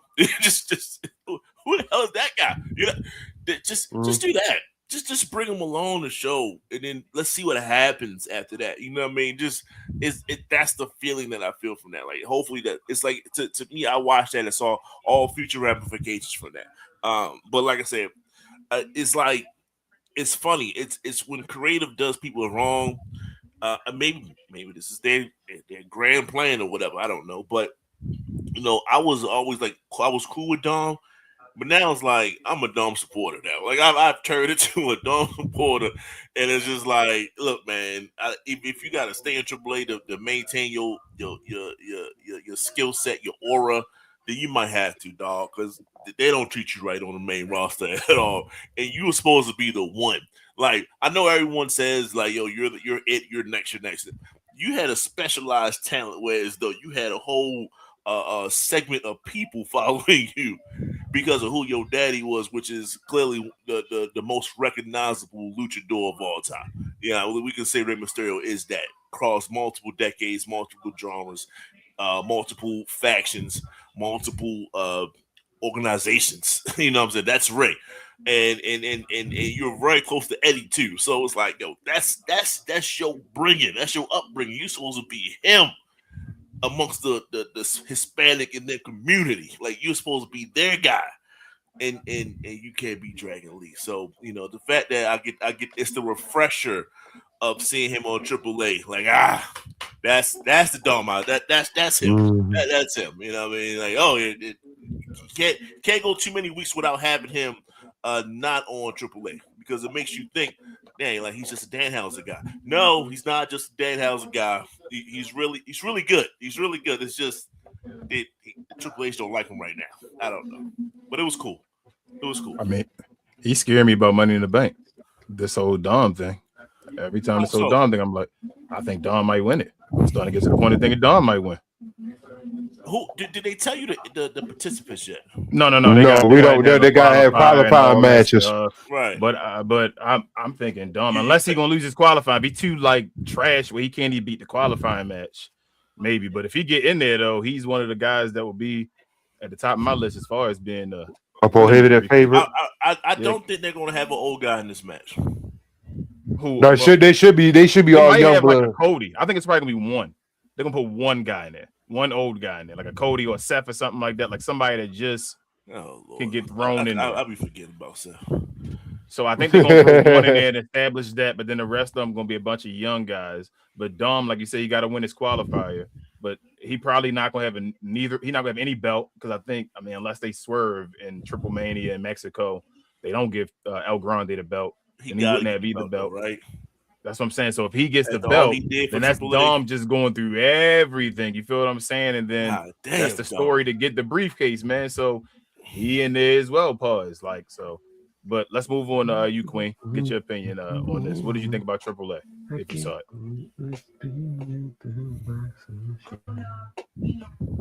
So the two things that really, like, I guess, were pertinent was one, we got to see a good promo by El Grande, and it involved a little bit of fisticuffs, which is, you know, a nice build up towards Triple Mania next month. My one thing is I hate that they tried to do like a mask attacker angle because I feel like that's really played out and that it shouldn't. It's too soon to start doing that, especially after all that shit with Seth earlier this year and like Royce Keys and all people wearing all black and stuff. But at the end of the day, this is all just to build up to Triple Mania. So Dom right now, like I can't tell sometimes if it's real heat or if it's kayfabe. You know what I mean in terms of just the stuff he says online versus the things that happen on the shows, and that they're saying that he's really unhappy with how things are going right now. But I guess my only one curiosity is, are we going to see any in-person Roman stuff before the end of this contest, which, you know, I guess is like, I'm going to say like 75-25, probably more so 25% chance that he would actually show up. But this is a good way to move AAA after all the attention that they got from the El Grande storyline. Like right now, AAA had a big boom, so now they're trying to keep that. And I think that was one really smart for them to have Roman Reigns and Rey Mysterio come together to make this tournament. But also, it brings a potential for not just luchadors and just Spanish-speaking wrestlers, but it gives an opportunity for a bunch of different people to jump in that are in that sector to go against Roman Reigns. And it also just sets up a storyline later on for possibly when some of those people may come up to a SmackDown or a Raw. They'll have a future story basically because they've been in the competition that could be used. And also I think they're doing this too because Chad Gable right now is working his way, with his title, and he's kind of taken back more of a role on the regular shows. So I don't know. It was all right. I don't have any complaints. Like y'all said, I think Omos is gone probably for a second, possibly because I think he is getting married in real life. So this will probably be the time to take him off the show that we can focus on everybody for this competition. But AAA was all right. I don't usually have any complaints with AAA. Sometimes it drags on a little bit, and sometimes I don't always know all the people in there because they have lore that I don't know yet. But it was cool. Roman said, "I ain't gonna show up to no damn AAA." He said, "I'm showing up to Mexico City for Raw to wrestle." Man, if he showed up to AAA, I think they said CM Punk, I think, showing up to AAA, Queen. I think maybe it's it's in Chicago. He's supposed to be showing up. That's around in September. Around my birthday. He gonna be there. Roman Reigns, they got to come to him, but they're gonna have the Raw in Mexico City, so they're gonna have the match there. But as far as AAA, I don't think Roman gonna go. He said he's too big for that pause. They're supposed to be in Chicago. Yeah, but when they there in Chicago, CM Punk said he's gonna be there. Yes, for that one. I enjoyed AAA actually. I thought it was a lot of intense stuff, moving the storylines forward. This battle right here with these guys, I thought that was cool. The Penta joining the crew. I don't know their name. What's their name again? Patos Del Mar. I hope I'm pronouncing it right. There you go, Patos Del Mar. Yeah, basically the Bad Dogs. Okay, yeah. Well, the bad Penta dog. supposedly wanted to join him, and I think he was a member before, right? Was it in the Yes, past? They got right. some He's supposed to history. be back in the day. Yes, he was. Yeah, and they saying he needs some And they're help if trying he to go get him against back. Roman Reigns and all that stuff. He'll need some help against the Bloodline. So that's probably going to we probably go foreshadowing that as well, where Penta will probably get interfered by the Bloodline and all because he told him, hey, you probably going to need some help. But I enjoyed this. I thought this was cool. Like I say, starting to get the momentum going for Triple Mania. They needed to start doing stuff. Had me very intrigued for next week. We'll see what Omos, like Mr. Green said, this will be a great time. You suspend him, let him go other places as well. But why do I feel like I said that same thing to the Queen earlier, BA, but why I feel like they're not?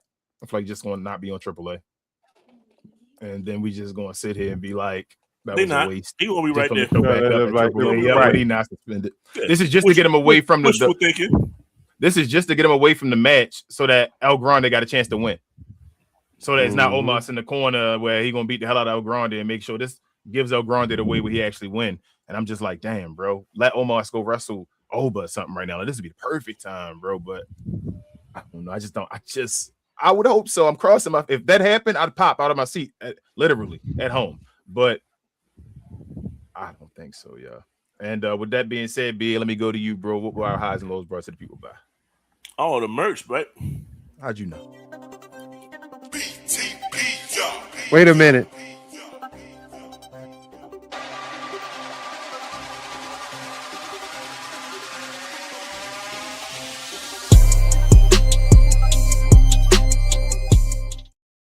If you're interested in the merch I have on right now, any of the merch you saw on the screen, definitely check out our description, as well as Travis down there.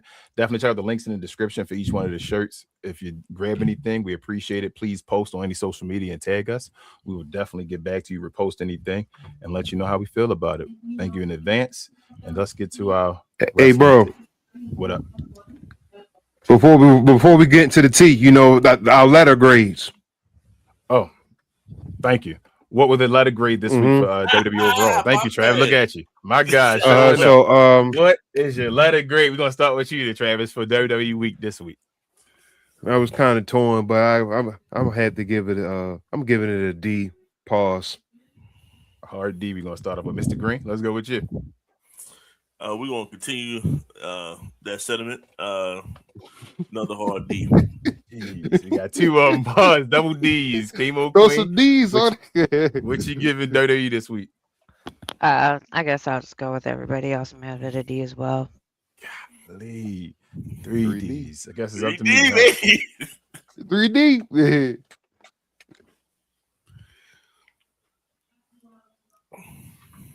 I kind of want to give it an F. I'm gonna give it a D though. I like TripleA. That was probably it that I really, really enjoyed. My favorite show was probably TripleA. So other than that, yeah, that's probably it. So I'm gonna go with y'all. I'm gonna just go across the board. We're gonna give it a D. Pause. All right, y'all. Let's get to our wrestling team. We got one thing to talk about.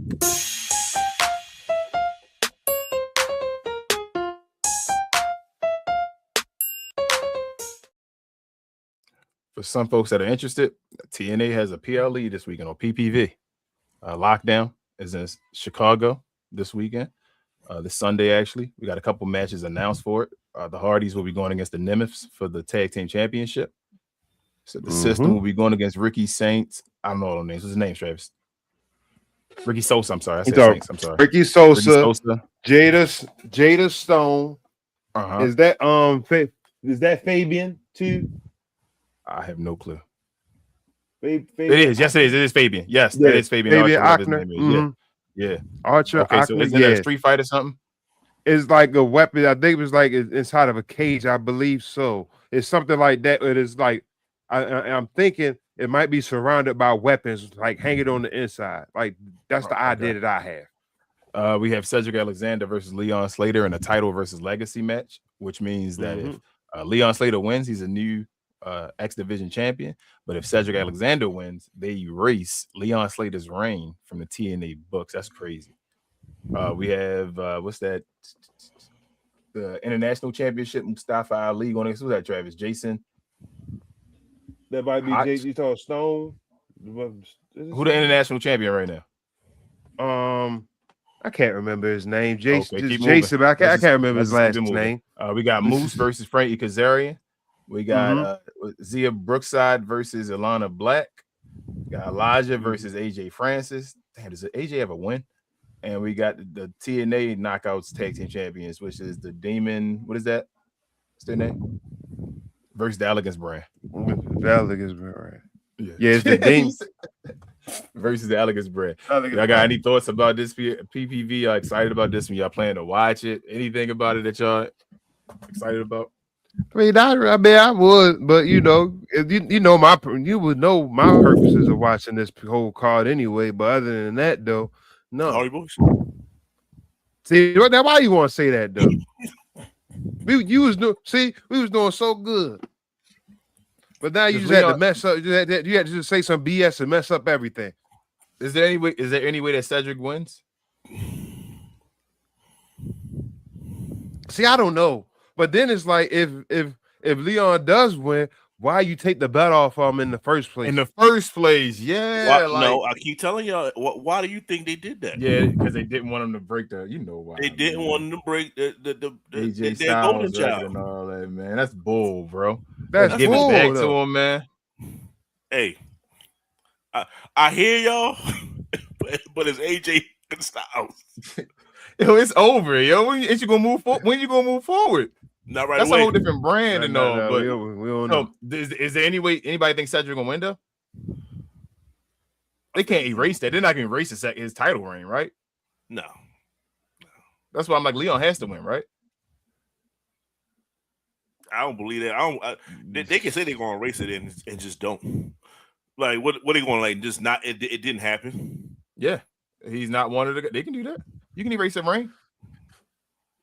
They done house show reigns and all that stuff before the people know about. That done happened, but then like it didn't happen. Yeah, nah. They can't Chris Benoit this. Damn, he said they can't.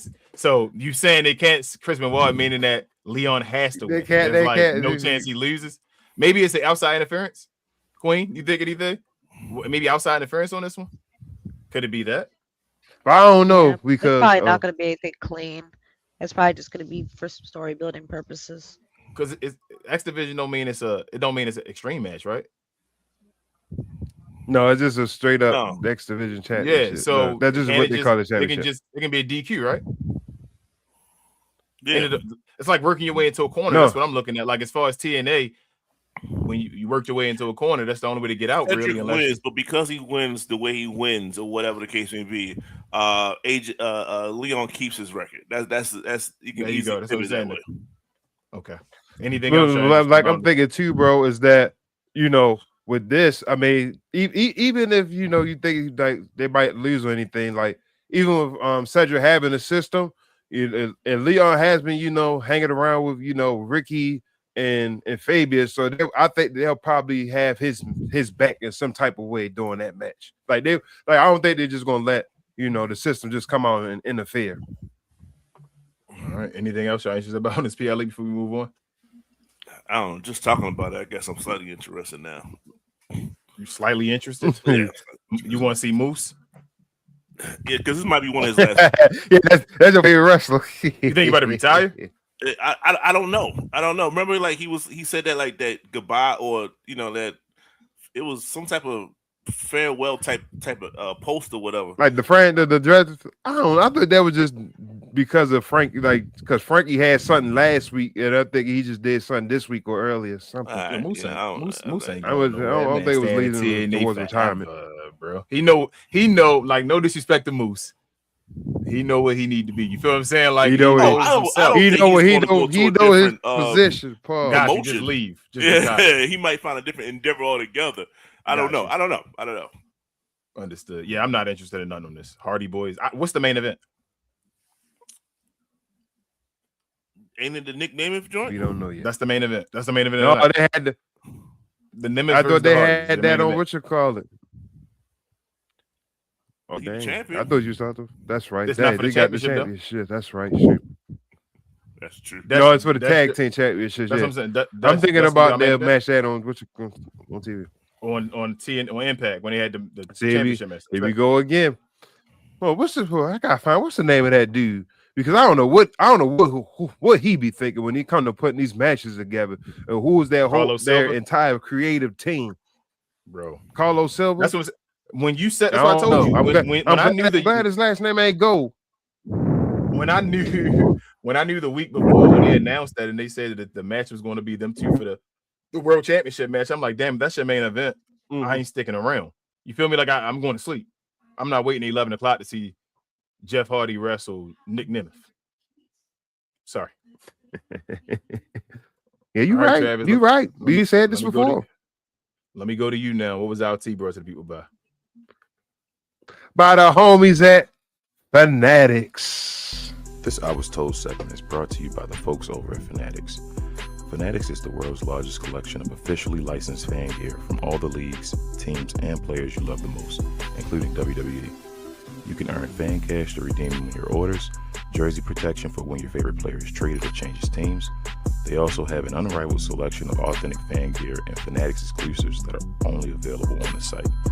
So if you need some merch and are interested in helping the channel, scan the QR code on the screen or follow the link, which is always in the description. If you need any WWE merchandise, or any merchandise from any sports league at all, check out Fanatics, y'all. Use that link that's in the description or use that QR code that we have on the screen that we showed there.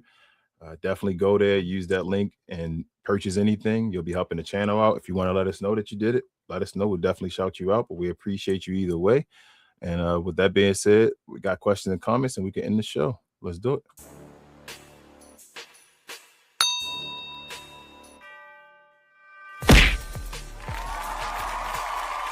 Sponsored by True Classic. Always wanted to try True Classic, but hate shopping online? Keep watching. You've probably seen our ads online. Look, I get it, you're skeptical.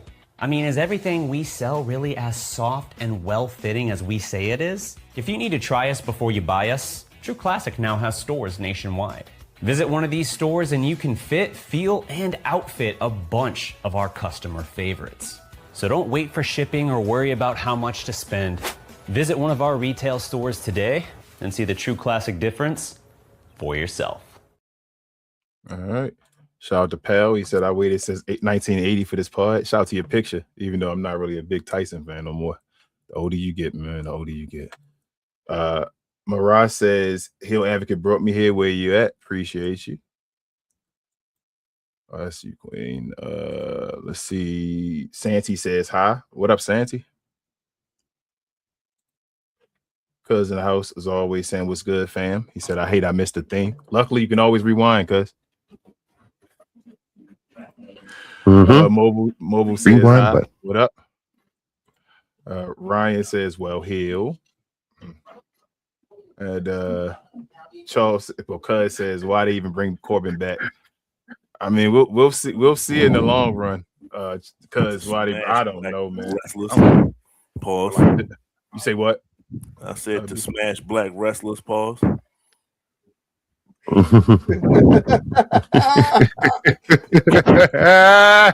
Hey, yo. Yeah, smashing black wrestlers, damn, bro.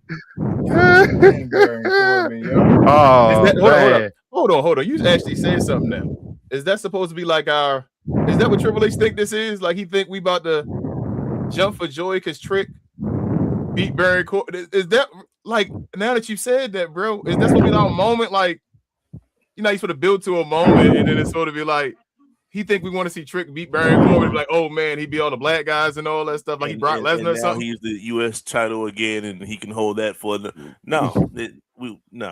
Like he Brock Lesnar, like Baron Corbin is Brock Lesnar. That's what we gonna act like, for real. Get the hell out of here, Triple H. That's what you thinking, bro. And last but not least, Cuz said fact. Yeah, he is, man. He that's a burial. So hold up, is that not a burial though? That lasted longer. He got offense on that one for what's his name, Carmelo. Was that one not a burial, Mr. Green? You was say, I'm gonna ask you to Carmelo. That's a burial. He just lost the match. Get the shovel. Go get the shovel. Now, is he on his way to Home Depot? It's a possibility. God damn. It's a possibility. All right, Joe. Appreciate everybody, man, for watching the show today. Also, want to show love again to Hill for being a part of the channel. We do have all this stuff in the description. He is the ultimate heel, obviously, so he had to be the heel here, but he didn't know, man. He met a bigger heel. Shout out to Muy Grande. He almost got a sighting. But appreciate everybody for watching us again. Please, if you're new here around here, hit the subscribe button somewhere near Mr. Green's left shoulder down there. We definitely appreciate it. Hit the like button as well while you're at it so that you notify all the other folks and let them know that we drop this stuff around here every week on Sunday around 3 p.m. color people time. Also, hit that notification bell while you're at it so you're always in the know of when we drop this, because sometimes it's Monday, sometimes it's Sunday, sometimes it's Saturdays, y'all. Things can switch. I know Sunday is the normal time, but things do change. We do have lives. We appreciate everybody for being around here again. Lastly, show love to our other channels as well. Shout out to BA and the rest of the 695 crew, Larry and Calvin. They talk on Get Off the Damn Fence weekly on Wednesday evenings. Check my guys out over there. Help them out with their subscriber goals. They're trying to reach their goals to get monetized as well. There's a bunch of different rules going on with YouTube, so if you can help us out for real before February and for all these channels, it would definitely be appreciated, y'all. We definitely appreciate you guys. Next, BA as well with Rel, Big J, and Will over there on Cuz We Geek, where they talk about everything in geek culture and film and television. They have shows on Tuesday evenings and Saturday mornings. Help my guys out over there as well. If you like this type of content, I swear you like our other shows as well. You like everything I'm showing you. Lastly, myself and Rel on Cap and Crown NBA podcast, so we talk NBA old school and new school every Monday evening, Wednesday evening, and Friday morning. Y'all, we missed Wednesday and Friday of last week. Things happened. We want to take a little break. We'll be back though tomorrow for a good show, so follow us over there if you're in the NBA stuff. We'll be talking about maybe more about the schedule, Russell Westbrook retiring, stuff like that. So if you want to talk about that kind of stuff, come on over there and talk with us. Chop it up with your boys. Again, we appreciate Hill for being a part of the show. This is We Talk Combat, so we talk all things combat sports and sports entertainment. We are the best, brightest, and blackest combat review show there is on YouTube or anywhere else. You best believe that this is the Cultures channel. We watch this shit so you don't have to. So for Chemo Queen, for Travis, for Mr. Green, this is King right here, aka Muy Grande Negro Americano. I always will be, always have been the greatest.